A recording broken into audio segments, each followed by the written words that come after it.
Yo and hello everybody, Mike here, baseball collector, and it's Sunday morning, and I thought I would catch up a little bit on some mail over the last couple of days.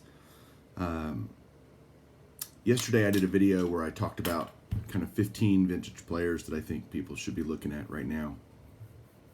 And I really enjoyed putting that video together and doing that.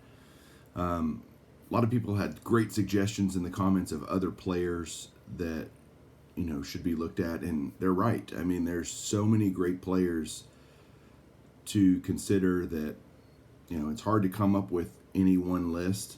And like I said yesterday in the video, pretty much you can't really go wrong buying any vintage Hall of Fame player.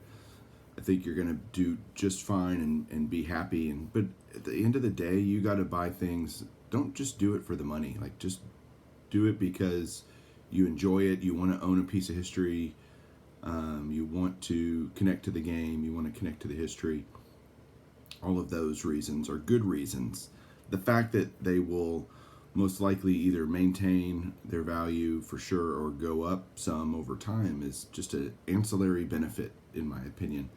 So somebody said, I don't really want to own a Mantle card, and I get that. Like, if you don't want to own a Mantle card, don't buy a Mantle card just because.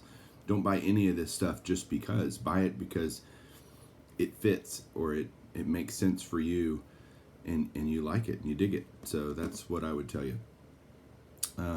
Some mail today is going to be fun. I've actually got cards of a couple of the guys that I mentioned in that list yesterday, because I've been seeing that their values are attractive and been picking them up myself. So let me turn the camera around. We'll take a look at what I got. Hang on. All right, first card is actually a Hall of Fame autograph. And this one is a 1969 Topps Brooks Robinson. I actually picked this up from Garrett, my great friend Garrett, who runs Slab City Sports cards. He does PSA DNA group submissions. Well, not right now, but at some point he'll restart that and does a great job with that. But he and I did a deal for this card. He was actually one of the guys that we were talking through kind of the concept of the 15 vintage players you should be looking at now, and he kind of helped me think through it and what would be a good way to do that and present it. So thanks, Garrett, for the card and the idea and the inspiration. So there's that one. Love it. Hall of Fame inscription. So cool. Next up is one of the guys I mentioned yesterday, Carl Yastrzemski. Shout out to Mike Canadian Cards. And oh gosh,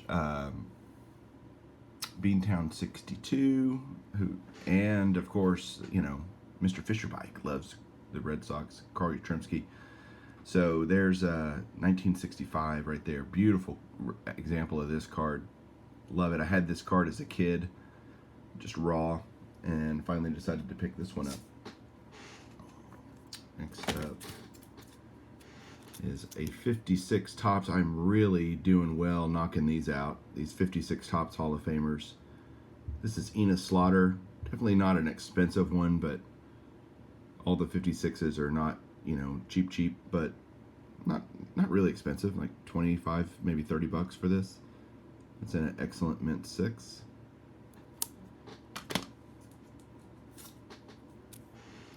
Next up is Bob Lemon, Hall of Fame pitcher for the Cleveland Indians. This is a 55 Bowman, which is, I think, a very underappreciated set overall. A lot of people don't like the design. I really do like it. I don't know why. I just think it's great. So there is the 55 Bowman Bob Lemon in a 5. Next up is all New York cards. So here's a Yankee 1951 Bowman Johnny Mize. Centering on that is really great. I have a lot of the 51 bigger players, and so I've been trying to pick off some of the kind of mid-tier Hall of Famer. It's kind of like, how do you say Hall of Famers mid-tier? But Johnny Mize, certainly not, one of the greatest Hall of Famers, but he is a Hall of Famer. So got this one. And I got a couple of 52 Bowmans as well.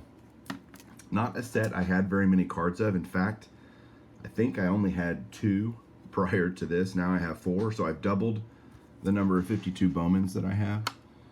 And the first one I picked up is this awesome Phil Rizzuto, another Yankee.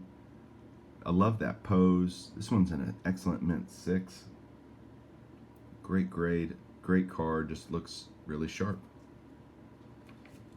And then the last one is another guy I mentioned yesterday, and he might be one of the guys that when I was thinking about that whole idea, Roy Campanella was one of those guys that really stuck. He was definitely on the list of guys that I think are underappreciated because he only played 10 years in the major leagues before he had an accident that paralyzed him, and he had to stop his career.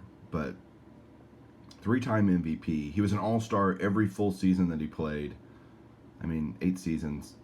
And I actually want to get his biography and read it because I think it would be a fascinating read to learn about his story. And he went through a lot, you know, over his life. He's actually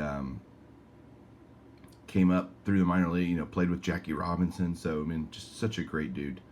So there you go. Love this card. I'm getting close on having every Roy Campanella card. So that'll be a showcase I'm excited to do once I get that finished. So there you go, guys. That is it for today. Have a great Sunday. We'll talk to you soon. Keep collecting.